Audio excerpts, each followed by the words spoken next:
Dans ce quartier huppé de Bruxelles, Antoine Berche nous accueille. Bonjour, bienvenue. Dans sa colocation de luxe. Une maison de plus de 1000 mètres carrés, avec salle de sport, de cinéma, espace de travail et de nombreux salons. Montant du loyer, 810 € par mois. Voici ma chambre. Pour un service, tout compris. Si on a quelque chose qui casse dans la maison, on a un technicien qui arrive qui nous règle le problème.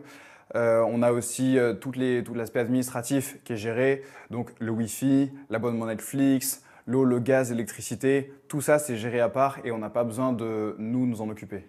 Dans cette maison, ils sont 18. Ce concept attire de jeunes actifs, souvent expatriés, qui peuvent y poser leur sac pour quelques mois ou y rester plusieurs années. Je pense que c'est chouette, particulièrement en ce moment où on ne peut pas travailler ou rencontrer des personnes d'autres pays. À Bruxelles, ces colocations se multiplient, avec parfois des projets pharaoniques. Au-dessus de cette galerie commerciale, les grandes manœuvres vont bientôt commencer.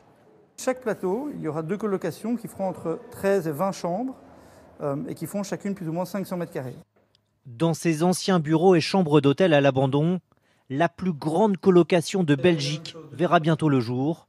Et selon son promoteur, ce projet n'a pas vocation à perturber le marché de l'immobilier bruxellois. La plupart des bâtiments que nous on achète, c'est des bâtiments qui sont à l'abandon et qu'on garde en portefeuille. Donc c'est pas comme si on faisait des effets spéculatifs sur de l'achat et de la vente. Mais tout le monde ne partage pas cet avis. 3 communes de l'agglomération tirent aujourd'hui la sonnette d'alarme. Leurs élus nous emmènent devant cette colocation d'une vingtaine de chambres qu'ils ont découvert par hasard. En fait, nous, on a reçu des plaintes du voisinage pour des travaux spontanés. C'est souvent comme ça qu'on les découvre, en fait, comme il n'y a pas de permis. Si tu n'as pas une plainte...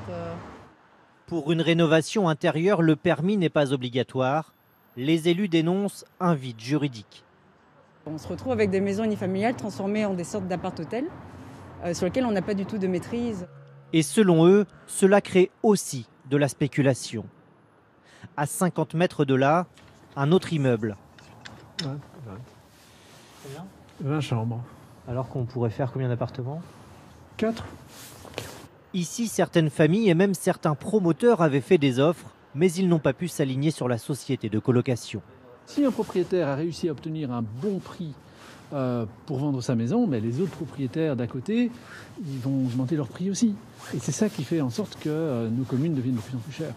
Après les États-Unis et la Belgique, les colocations de luxe ont pour ambition de s'implanter dans les grandes villes européennes, à commencer par Paris.